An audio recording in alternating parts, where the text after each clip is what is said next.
really excited about being with you today. The thoughts of Michael, you talk about a problem with the structure. You talk about collective impact, and you talk about measuring. What it gets measured, gets done. Alexis, you talk about democratization. Oh, how wonderful. I often talk about democratization. And even thinking about what technology has done and what technology plus education plus is an equalizer, of where we want to go. So that was brilliant. The cross-training, I mean, what do we need to learn from each other? In general, we come together as collaboration, and probably at the premise of what you were trying to do, Michael, is what do we have to learn from each other?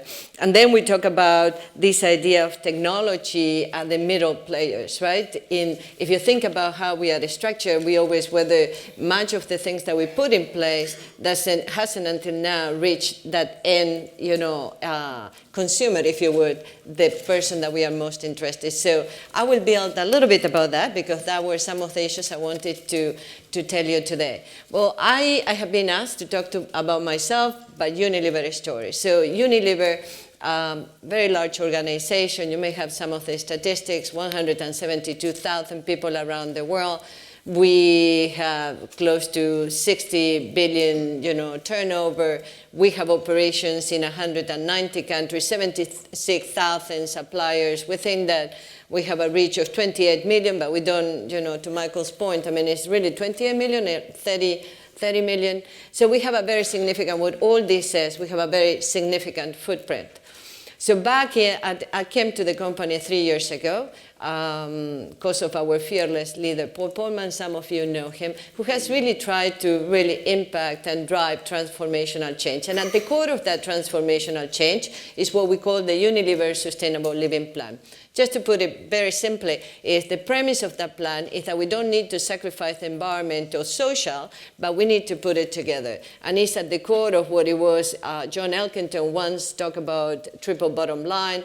Michael Porter talks about share value. It's this idea that in order to run business, and we strongly believe that the future will be for those companies that put this formula together. And the USLP was launched in 2010.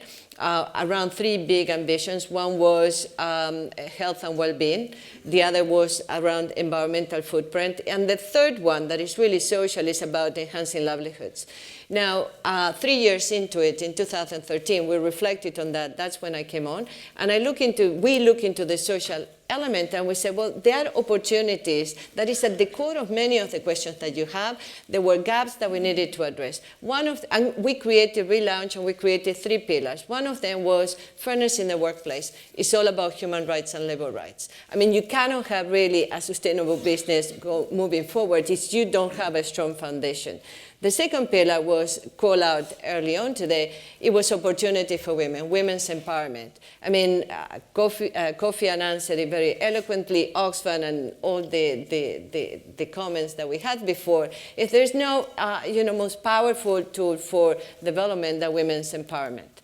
Why? Because the statistics, as Michael mentioned it, are there. I mean, women invest 90% of what they make into the communities, their families, projects that really impact their communities and their societies. And we talk about that virtuous circle. And the third pillar is about inclusive business. And what we wanted to do that, I mean, we have done work before, and we are engaged with certainly many of you in doing this, is to address the vulnerable communities and that they were core to our business. Smallholder farmers. And you look into, informed by the World Bank and many of the studies, you know that when you look into the chain, the agriculture chain, the ones who are at the beginning and certainly the most impactful are the ones who do not have the share of the economic growth that they generate. And most significantly, there is an opportunity to really make their business more impactful and sustainable. We talk about the smaller scale retailers. It's the way that we reach other communities that otherwise wouldn't be there. And it's about upskilling. And it's an issue that we need to talk, and certainly is at the core of what of that social transformation that we see in youth entrepreneurship. But for those who may know me, I started many years ago one of the first programs in human rights and social responsibility in the fashion industry. This was in the early 1991. So the question that in preparation for today that I was asking myself is, have I seen progress? Definitely. Have I measured progress? Absolutely. Have I seen eradication of endemic problems? Not really. I mean, as a matter of fact, the problems that we dealt in the 90s are sort of masqueraded, you may call it, transformed into different problems. Have I seen systemic change? There are elements, there is progress, but I have seen the seeds, but I haven't seen the transformation. And the example of that, if you look into, in that industry, Bangladesh, the industry was really built up in the late 80s. Many of the issues of safety were addressed. But then in 2013, you have Rana Plaza. So the question for me was, why? And it goes at the core of what Alexis and Michael says. In my opinion, I'm going to throw it to you, and I would like to see your reaction. This post-World War II social contract is broken. It's not really working. When you think about the social contract at that point in time, the post-war, government and capital, business and labor came together to really, around that problem, rebuild a continent and basically the world. And there was a lot of, and actually, we have many stories to draw from of how it worked at that moment in time. But let us test this. I mean, governments were charged with the protect. Whether it was security, whether it was generating or promoting employment or growth, or issues of the future, like pension plans. They were charged with issues like that. The business were the engine for that growth to rebuild economically a region. And then you have labor, and labor now, in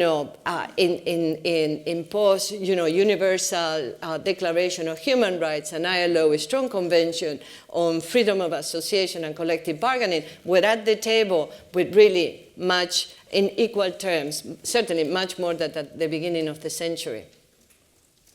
If I'll ask you to reflect in where we are right now, one of the premises that I'm putting forward is that we are privatizing many of the functions and the roles that historically that post-World War II social contract put in the government.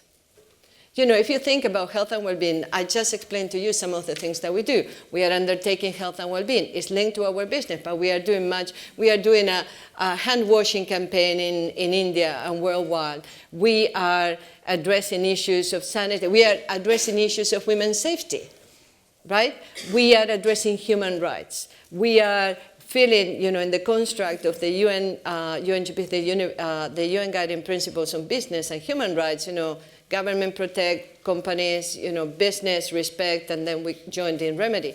There is, I argue with John Ruggie, that there is a great area where, government is not protecting, so where do business do? We need to step into that space.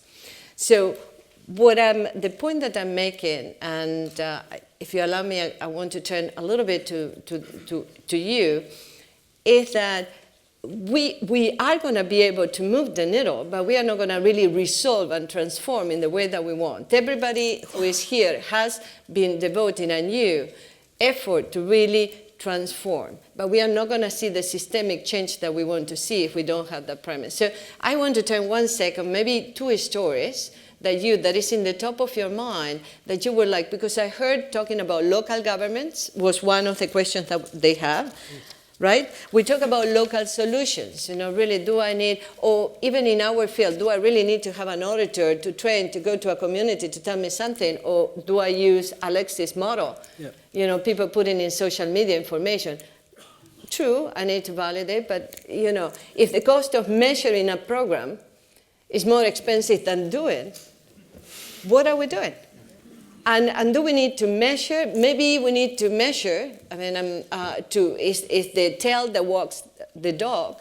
But the question is how we can make it all work. So yeah. He is cutting me out. I want to give everyone a chance, but do you want to close? So my closing point, I wanted just not to have the closing, but to ask a question of one of you. What would it be? Are you working in these issues? Is one of you can tell one story of this social contract that you think it has some of the components, that needs to be reshaped, and what is the way forward? How do we engage with everybody that we need to engage, government, business, civil society, and labor, to really bring that reformulation and recalibration?